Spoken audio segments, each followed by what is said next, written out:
We will move on to our second topic now. Professor Bazuaye, if I could ask you to start loading up your slides and getting those ready, and I will just mention a few words of introduction for our next two panelists who will be leading our conversation on challenges in hematopoietic stem cell transplantation. So first, we will have a case from Professor Bazuaye Godwin Nosakhare from the University of Benin Teaching Hospital in Edo State, Nigeria, where he is a consultant hematologist and stem cell transplanter. He comes highly recommended by his peers in Nigeria. We're delighted to welcome you to the foundation, and we're really looking forward to learning more about HSCT in Nigeria and the challenges you face in adopting this powerful tool in the treatment of leukemias. It's a real privilege to have you here. And in response to that case and presenting our last case, we have Professor Naeem Chaudhri from Saudi Arabia, who many of you will remember from an earlier African discussion on challenging scenarios. There's a good reason for inviting him back. He has such an engaging manner, as we've already seen today. And at the foundation, we find his insightful solution focus adds huge value in his contributions. He's a professor of medicine and leading consultant hematologist at the King Faisal Specialist Hospital and Research Center. So Naeem, it's great to have you here today as part of this conversation. Thank you. Thank you. I can see your slides, Bazuaye, so please, if you can put it onto slide view so we can see it, and please introduce your first case, and then we'll move on to discussion later. Any questions, please just pop them in the chat for everybody else. Thanks. Thank you very much for this opportunity to actually discuss the challenges in hematopoietic stem cell transplantation in developing countries. Actually, we do not do transplant for leukemias in Nigeria. And I think my topic is to actually look at what we're doing in developing countries, where transplant has started, and to see how we have been able to start doing transplant, and the challenges of not being able to start doing transplant for leukemias. Yeah. Sorry, I'm trying to get my... I think it's possibly that orange square. Yeah. Mm. Thank you. That's all right. Yeah, that's great to be able to see that. Yes, so I would say that we started doing transplant in 2011 at the University of Benin Teaching Hospital for sickle cell. We actually started doing for leukemia, for multiple myeloma in 2019. Lagos State just joined in 2024, but still with sickle cell. And then we are also aware that there are centers in Tanzania, Kenya, has just started transplant from, I think I have a colleague there who is saying that they've started doing transplant for myeloma. Also but transplant for leukemia is usually done in South Africa, some parts of the Northern Africa, Algeria, Tanzania, Tunisia, Morocco, and Egypt.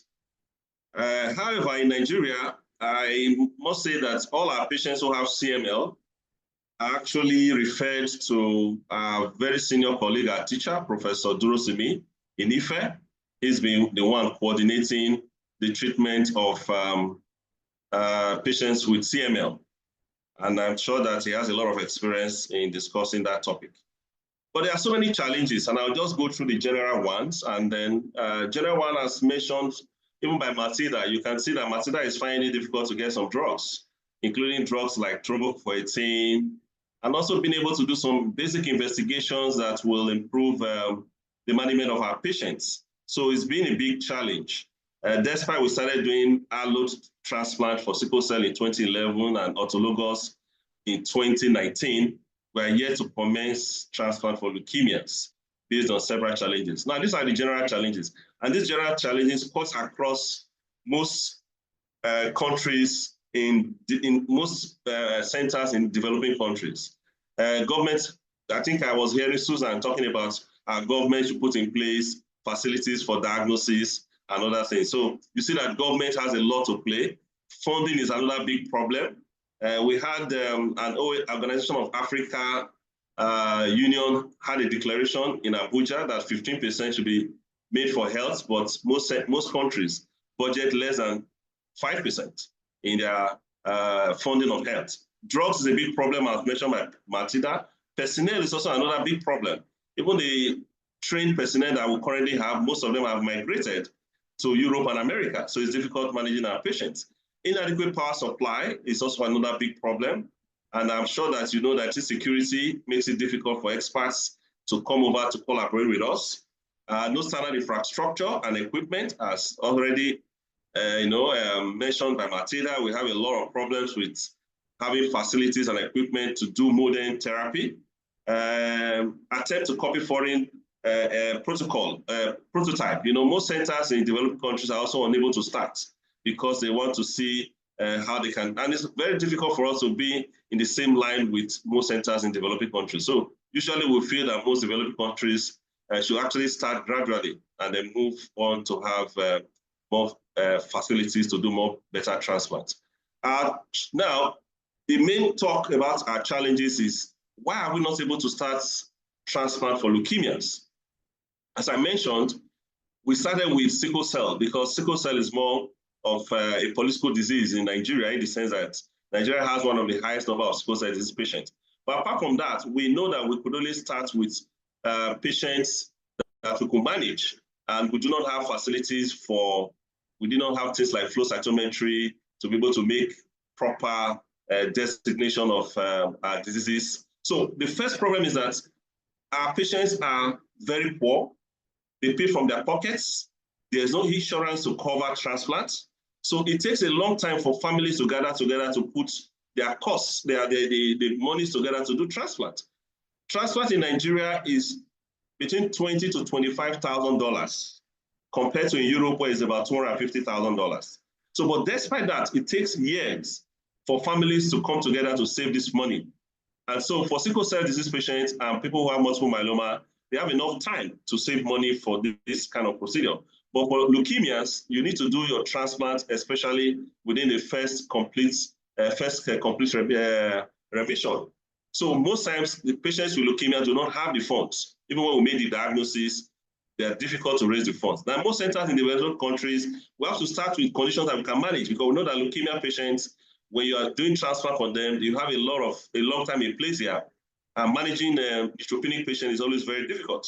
And so for us, we do not have facilities for viral studies, fungal studies. And so most of our tests are basic tests. And so what we do is that I have a collaboration with Switzerland, and sometimes we send our samples to Switzerland, even for HLA typing and chimerism and some other investigations. So most centers in Nigeria and most developed countries cannot manage most patients with neutropenia.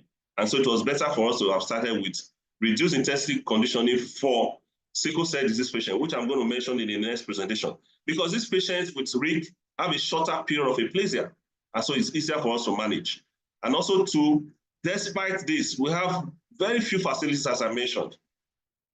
And also, we know that even to make proper, if you look at what my colleague is going to present in terms of managing patients that have plastic transformation, you need to do a lot of cytogenetic studies, which is almost difficult in most developing countries. You need to do a lot of markers to be able to know whether the patients have good prognosis or not, and other things like that. So these are very compounding challenges in most developing countries. And we're hoping that when we're able to put some of these things together, we're able to start transplants as soon as possible for leukemia patients. So that's summarily my presentation about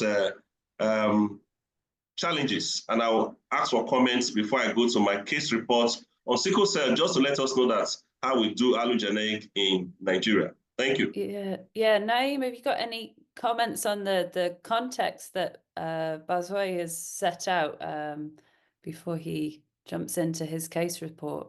Yeah, I agree with him. I think these challenges are the real challenges, but Dr. Bazuaye, do not have the chemotherapy for leukemia available, is that right, in Nigeria? Like anthracyclines plus cytarabine are routine for myeloid, or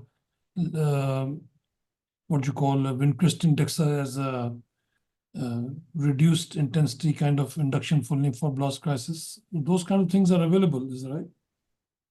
Yes, we have all these drugs you mentioned. They are available in Nigeria. We can also get them. Sometimes we get most of our drugs from our colleagues in India, which is much, much affordable compared to what we get from Europe. But on the average, all these drugs, we can actually get them in Nigeria. So I think more of, once the patient gets to first complete remission, most families are not ready financially to go into transplant because they don't have the funds. It's the short duration. And two, in the past, we usually have free TKIs in Nigeria, sponsored by Novartis and some other groups. So that benefited a lot of patients. But when they go into plastic transformation, to get funds to pay from pockets, to get chemotherapy properly done and supportive care in terms of platelet support and other things is usually very difficult. So I agree. I think these kind of procedures like transplants have to be state funded. Otherwise, it's very hard for the patients to really pay for it. But Definitely. on the other hand, sometimes this multiple myeloma, for example, autologous transplant is probably cheaper than putting them on medications like daratumumab and bortezomib and Velcade. I mean, these kind of, that is probably 5 times more expensive. So in some certain ways, there's an old tradition. They say one-time hit and you do a transplant and you get away with it, rather than keeping these patients on lifelong medication that may be much more expensive than one-time transplant. Yes, I agree with you. Right. Transplant will be better for patients with CML because of the cost implication. Yeah.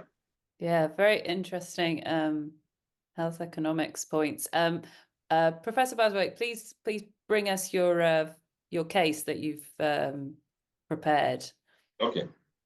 So thank you very much. I just want to spice up the day by bringing up our first stem cell transplant in 2011 as a case report. So we have an idea of some difficulties we also face when we're doing allogeneic stem cell transplantation. We already know some of these. Sickle cell, we have the highest. And if you put together all the transplant done in the world, 2 to 3% is only done in Africa, and then the Mediterranean put together. Nigeria has facilities now for allo, and our first transplant was in 2011, but surprisingly, we've done a total of 20. Done a total of let's see. Sorry, I need to remove.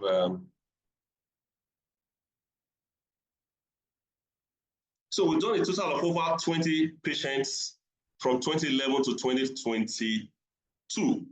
And also this for sickle cell alone. For myeloma, we've done a total of about 8 patients in multiple myeloma, autologous. So this is a case report of a 7-year-old child who presented in our clinic with having 2 episodes of cerebrovascular accidents, and then he had neurological complications. So at that time, we were just starting our transplant program in collaboration with Basel Hospital in Switzerland. And he had actually lost 2 of his other siblings who also had some complications from sickle cell. He also had some scars from falling into fire from one of the seizures that he had. And he had a stable PCV of 19 to 22. And most of our sickle cell patients in Nigeria have very low stable PCV. And the donor was a brother who was a 14-year-old sibling. Full match. These tests were done in Switzerland, the HLA typing and other, the chimerism and some other investigations. What we used before transplant, we had some peculiarities, which is also common in most developing countries when you're starting transplant. Whether for sickle cell or leukemia, you must understand that we have some peculiarities. Number one, we have a lot of Hematitis infections in Africa, in most developing countries. So you must understand that because we had a patient that was transplanted in Ghana who finally died in Nigeria. And what killed the patient was actually ascaris, infestation of the intestine. And that did a lot of damages to the intestine. So what we're saying is that for us in developing countries, there are some peculiarity. Anti-malaria therapy, we also need to screen for TB. TB is very common. And then so we chose a conditioning that is called RIG, using ATG and then fludarabine and busulfan.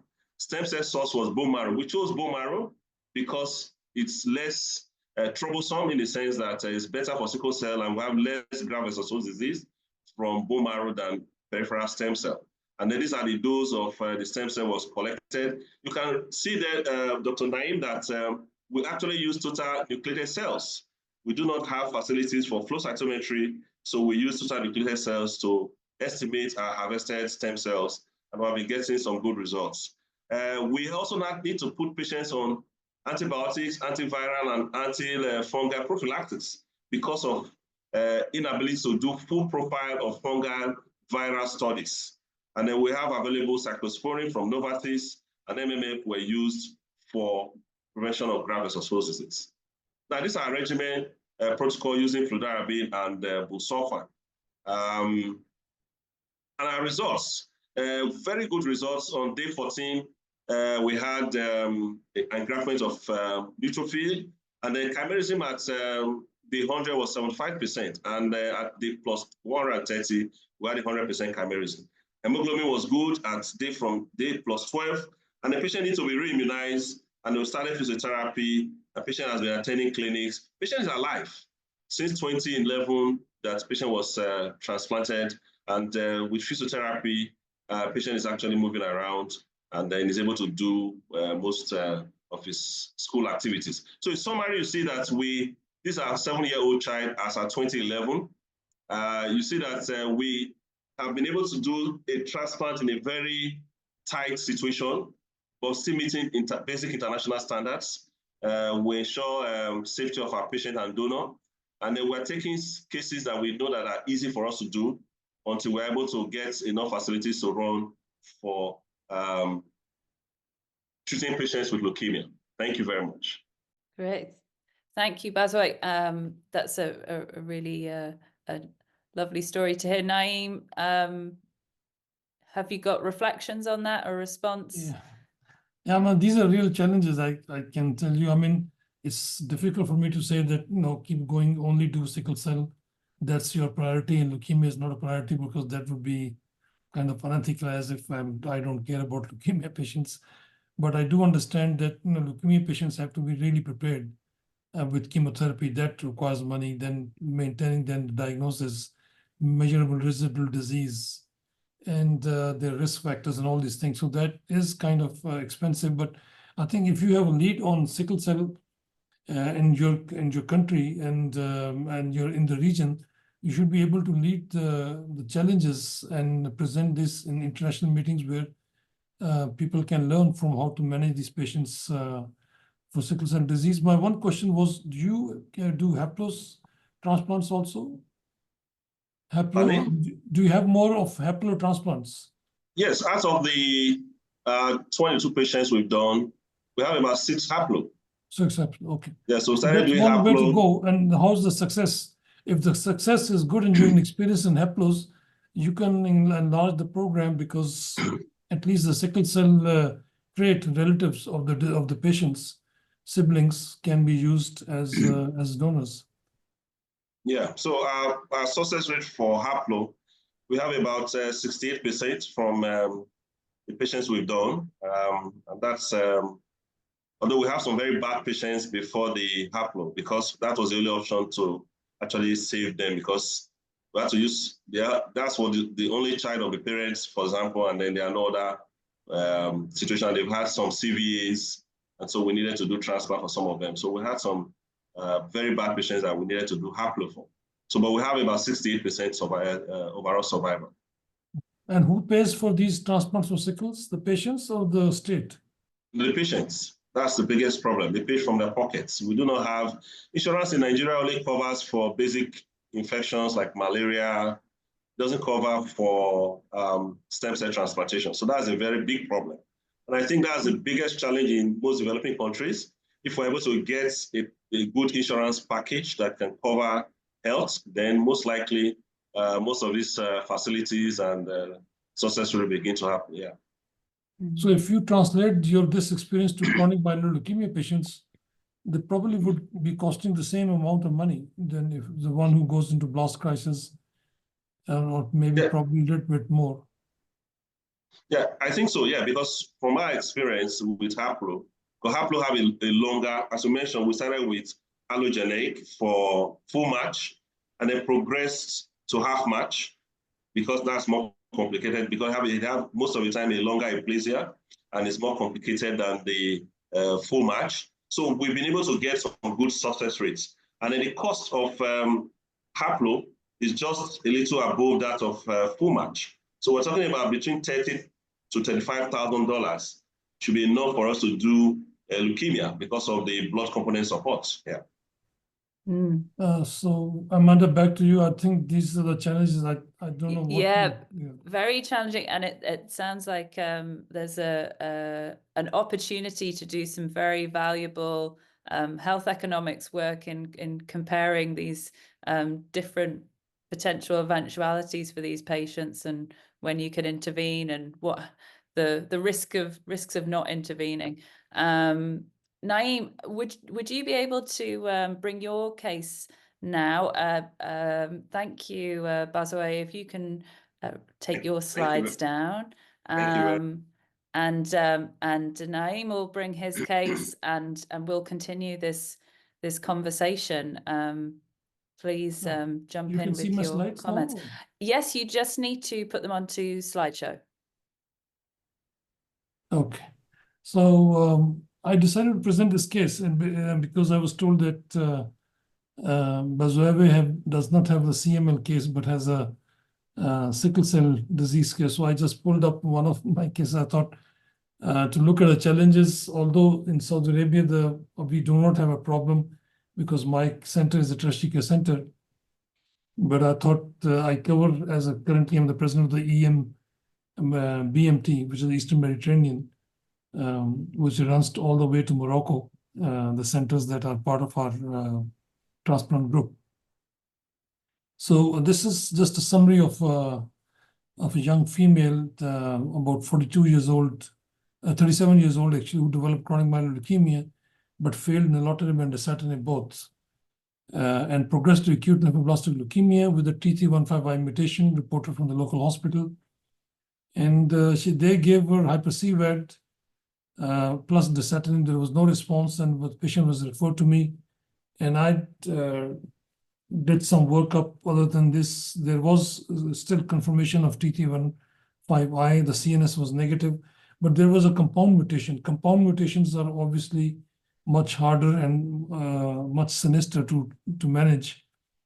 In any case, the NGS, the next generation sequencing, also had some abnormalities which are associated with a high risk, and had multiple abnormalities in chromosomal analysis also in cytogenetics. So she got inotuzumab and ponatinib because she had already gone through a multi-agent chemotherapy. So instead of putting her back on high dose, the chemotherapy again, which apparently she had shown resistance, we decided to go with a more targeted approach and gave her inotuzumab, which is anti-CD22, and ponatinib. She achieved a clinical CR. She went to, we decided to do consolidation with blinatumomab and ponatinib prior to the transplant. BCR was still 4.1%, and we gave her one cycle. She got the second cycle, and Brigham and Women in US, as she went for a second opinion over there, she came back to us. We gave her IT chemotherapies and gave her some more, one more cycle of blinatumomab and ponatinib, and then apparently decided to take her to a transplant. At the time of transplant, the objective is to get the patients as much possible into a major or a deeper molecular response, so that the chemotherapy has an ability to eradicate the clonal disorder. The stem cell that has acquired 922 and is causing the disease. So she went through transplant, peripheral stem cell. The conditioning was TBI VP16. We gave her methotrexate FK from her brother, fully matched. Stem cell dose CD34 was calculated 7, and we gave all of it. And day 30, she was still in a deep molecular response, but still positive. But day 60 was undetectable. But again, day 90 and 120 were deep molecular response, but were not complete molecular response. But apparently there was some drop in the chimerism around day 60, which went with this possibility of detection of at day 90 of the BCR-able IS. But at day 120, she was back into 100% donor chimerism. And immune suppression was tapered off from day 120 to day 149. She actually had, on day 142, breast mass, which was biopsied, turned out to be a lymphoblastic leukemia, which was consistent with the relapse. We discontinued her immune suppression and put her on ponatinib again. She responded. I gave her 1 dose of DLI. She developed some graft-versus-host disease, but went into complete remission. So now she's being followed, and she has no detection of BCR-able IS. She's 100% donor chimerism.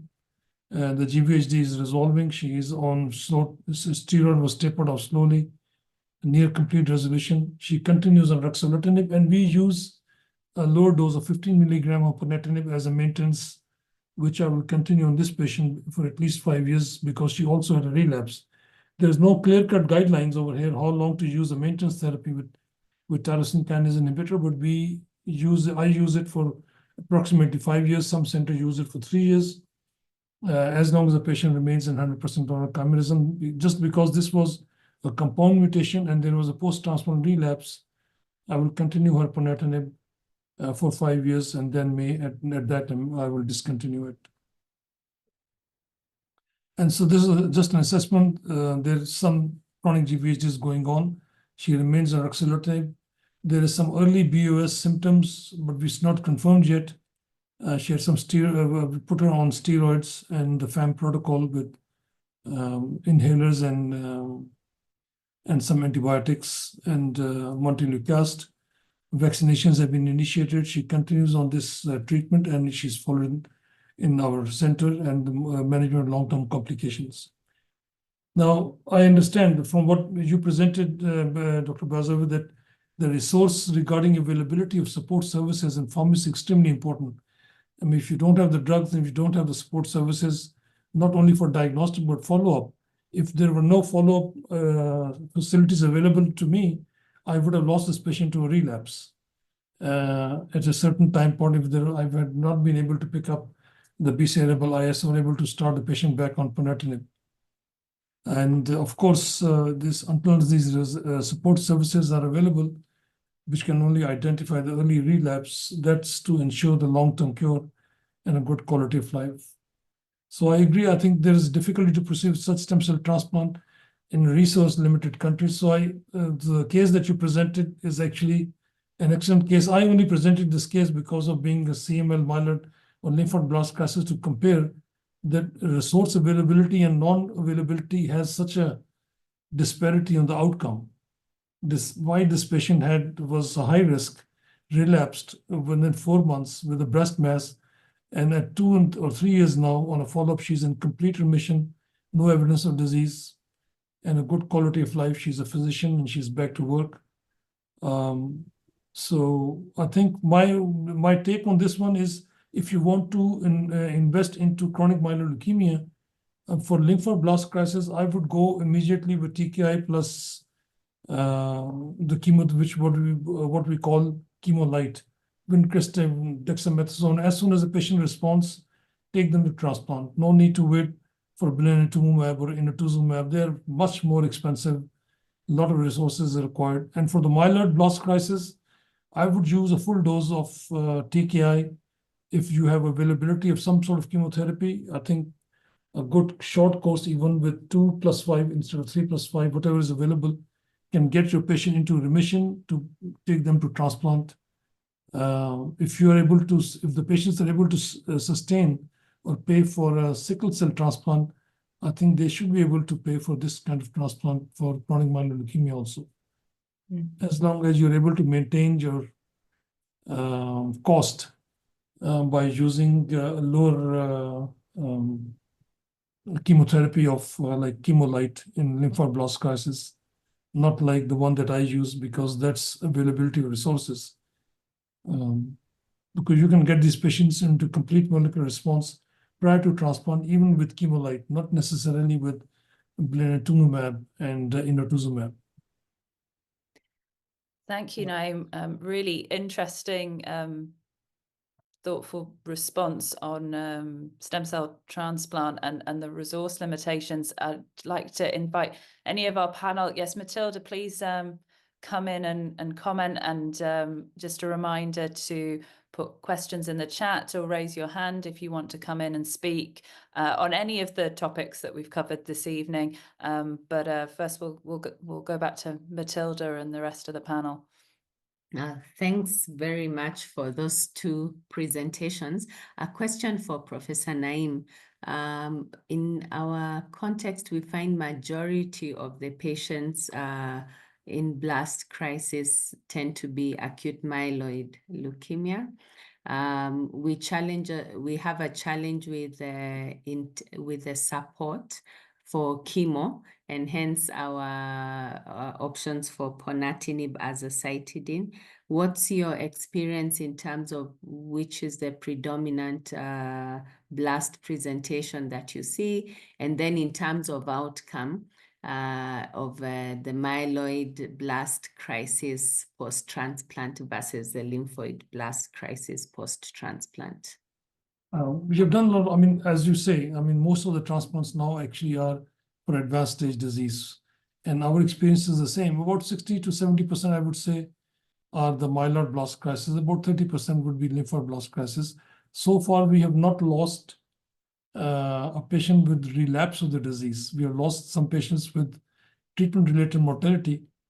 But because of the post-transplant use and the maneuvering of the immune suppression, we have not lost a patient to a relapse of the disease. So just like this patient, I had another patient of myeloid blast crisis who actually came back with the myeloid blast crisis on day plus 50, with full blast crisis. So I immediately withdrew her immune suppression and put her on ponatinib 45 milligram and gave her GCSF and gave her eltrombopag full dose 100 milligrams.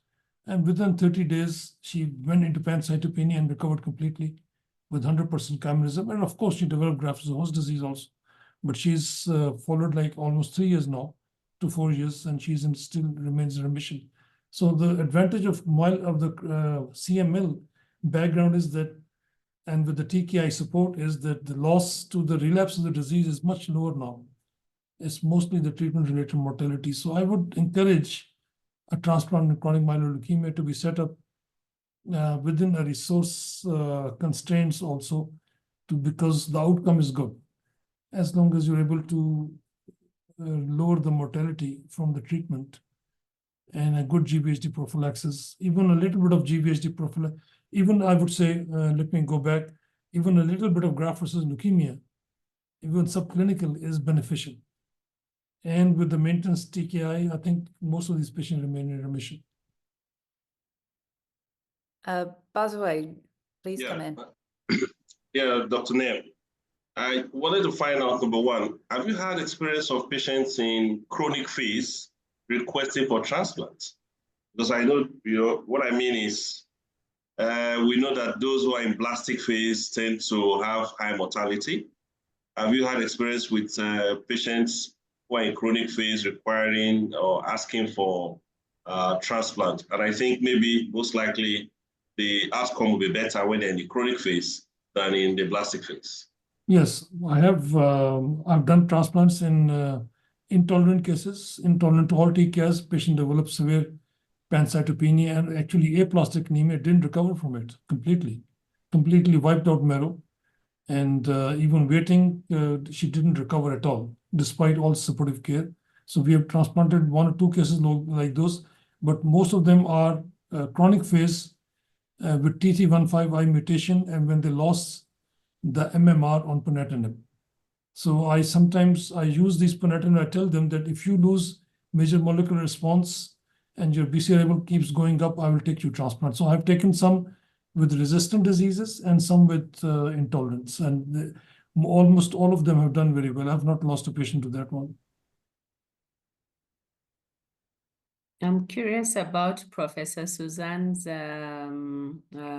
take on that question, especially given, the data that we have. I think the most robust data is from the West with regard to good outcome with the, offset of TKIs, and most of these patients who respond, then their, survival being similar to those in the general population, so that we are clear to the attendees in terms of, the transplant being in that subset of patients who are either resistant, as you mentioned, and have the T359 mutation or blast crisis.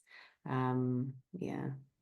Yeah, actually, our recommendation is to select the patients earlier before they proceed to blast crisis in order to get to a transplant, because the outcome of a transplant after transformation or to blast crisis is quite worse compared to if you transplant in chronic phase.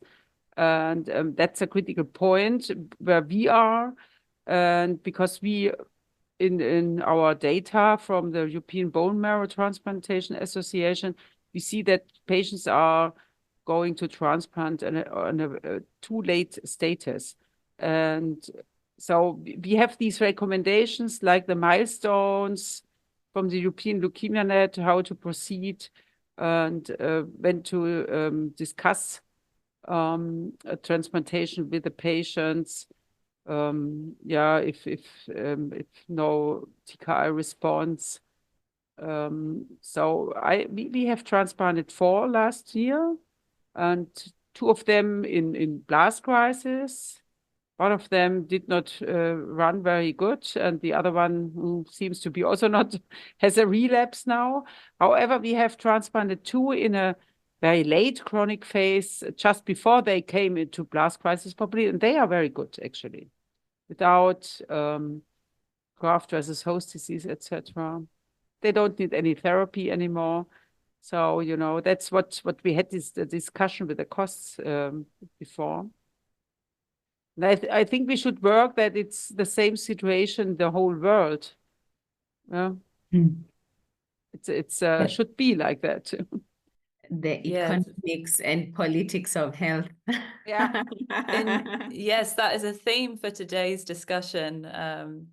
Certainly, the challenges of this inequalities around the world. Akram has put in a question which I don't know if anyone is able to answer, but is interested about if there are centers in the African region that offer stem cell transplant for leukemia. Is anyone aware of that happening in any locations, or is that I think the North African countries, they do, because they are part of our EMBMT group. So the North African countries, right from Egypt all the way to Morocco, they have transplant centers that they do transplants for leukemias as well, acute as well as chronic myeloid leukemia. Yeah, Amanda, I'm secretary to the African Transplant Society. South Africa actually does transplant too for leukemia. So we're talking about South Africa, Algeria, Tunisia, and Egypt. These are centers where, including Morocco, where stem cell transplant is currently being done. So, but in the West Central, what we call the Sub-Saharan Africa, we are just having Nigeria that started in 2011. Tanzania started last year, and Kenya is also part of the team. So we have but those 3 countries I've mentioned in the Sub-Saharan Africa only do transplant for sickle cell and myeloma. So none of us has started doing transplant for leukemias. So hopefully with the collaboration with the international CML group, we could start some possibility of doing some transplant for leukemia next year. Excellent, great. Thank you so much for your for your comprehensive answer there. That's really helpful and a very hopeful note for us to finish our discussion on this evening. I want to thank our panel very warmly for your presentations and your discussion and conversation this evening. It's been fascinating to hear you all speak. Thank you to everybody for your questions that you have answered and the discussion also in the chat. If you have any questions that haven't been raised yet that you would like to put to our panel off the back of this, and please do email the team at the CML Foundation. You will have the details in the joining instructions that you have got. I'd also like to just say thank you to Giselle and Laurence for being our interpreters this evening and for the work that they've been doing. I really hope that we will see you again at our next event happening in a month or so. So that's not the one that I'm looking for. There we go. Wednesday, the 20th of November. We hope to see you again on the topic of, given the often impossible task of meeting 2023 ELN laboratory recommendations in low and middle income countries, how can we get the best out of the CML laboratory? That's a very interesting topic, actually. It's a very interesting topic, isn't it? And we're looking forward to having the panel join us there. And I think it will be another session where we will certainly reach not just on the clinical issues, but on the political and economic issues as well. So we can all look forward to that. I hope that you'll be able to join us.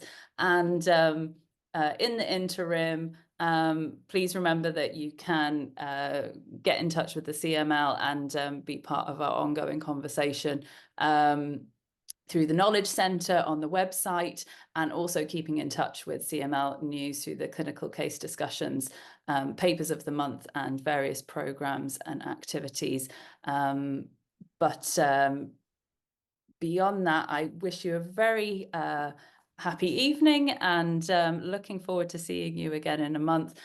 Please email Arlene if you have any other questions or issues. She'd love to hear from you.